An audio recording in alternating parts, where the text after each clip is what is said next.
Hello friends, welcome back. So in the previous step, we saw what is the REST controller, how you can map the method with the API or the REST endpoint. Okay, so we'll see also the other kind of get mapping like post, put, delete, and all. So we'll be subsequent step. We will be using the S2 database, MySQL database also to complete our journey with Spring Boot.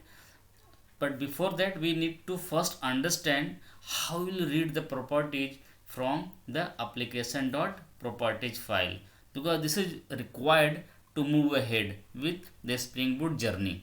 Okay, so let's see, go to the application.properties and define some of the property like maximum, let's say threshold limit, and I am putting, let's say 999, right? And minimum threshold limit is equal to, let's say 1, correct? So these are the two properties we have that we need to read it from here application.properties file. Okay, and based upon the reading we need to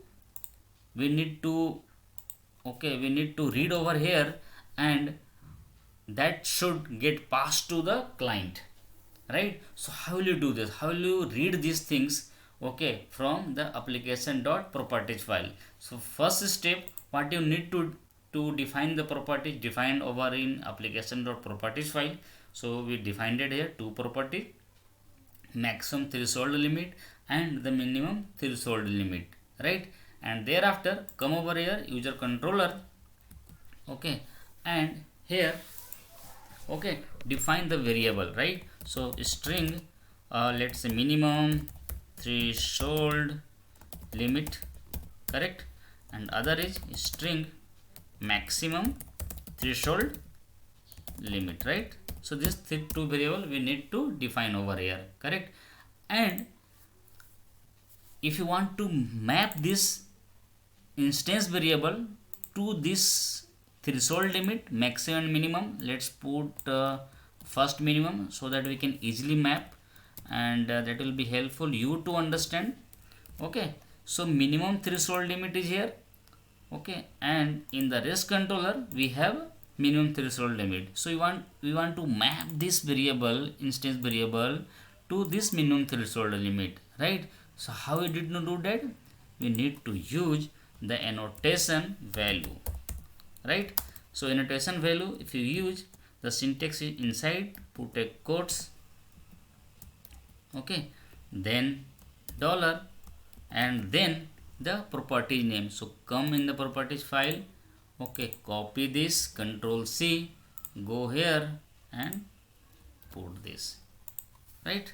So property, this name should be exact the same name that we have defined in the application.properties file. So properties file, this key is mapped with this string instance variable.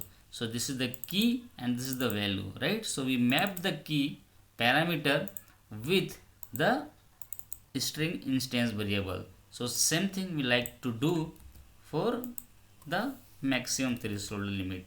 So come here, copy this, exact the same name, don't try to write by yourself, so better copy and paste over here. So as soon as your application is getting started, first it will read the properties file, okay, from there, and it will put over this instance variable, and thereafter let's write one more mapping, one more method to read this. So get mapping, let's put this uh, threshold threshold, okay, and get threshold limit, threshold limit, right? And create one more bin, threshold limit, right? And pass these two things, right? First is the minimum threshold limit, control C, comma, control C, comma, to B, right?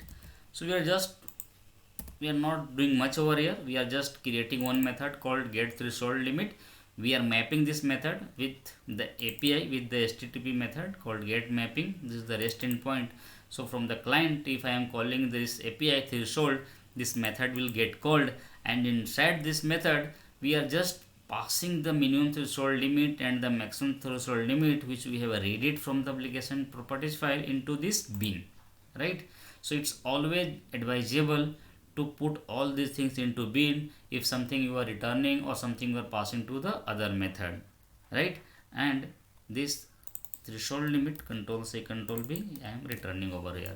So far we have not created this bin, so let's create this bin as well. Create class threshold bin and put this onto the bin package, right? Finish. Put over here private threshold limit, right? So put long minimum threshold limit private long, copy this, paste, maximum, right? Threshold limit, and create a constructor source generate constructor using field, right? Let's create default constructor as well.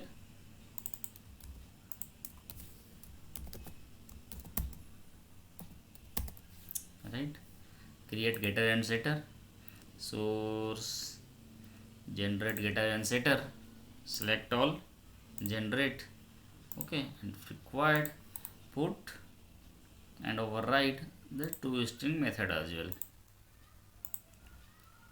right? Sorry, put into the wrong, okay.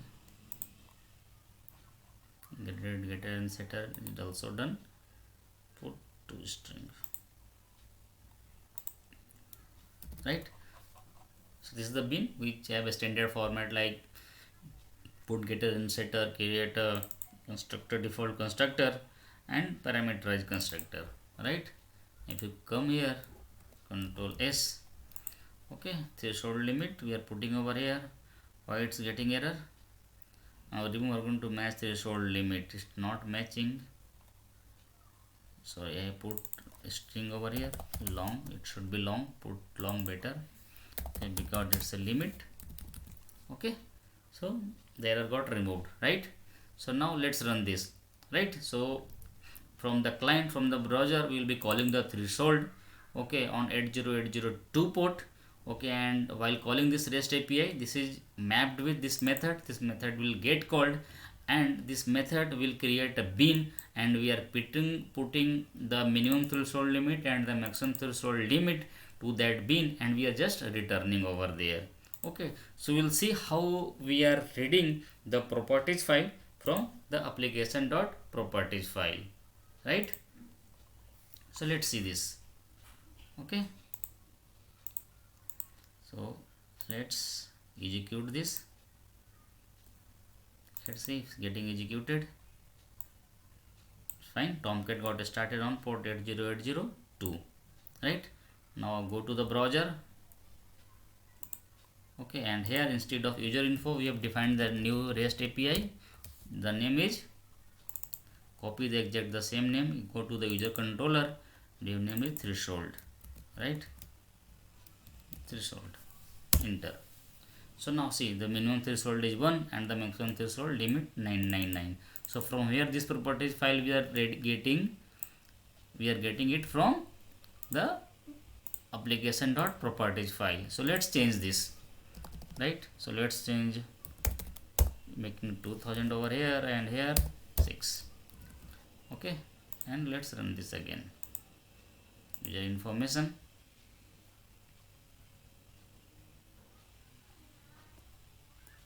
okay, and refresh this, 6 2000, right? So it's getting read from application.properties file. So this is how you can read the properties file from the application.properties file.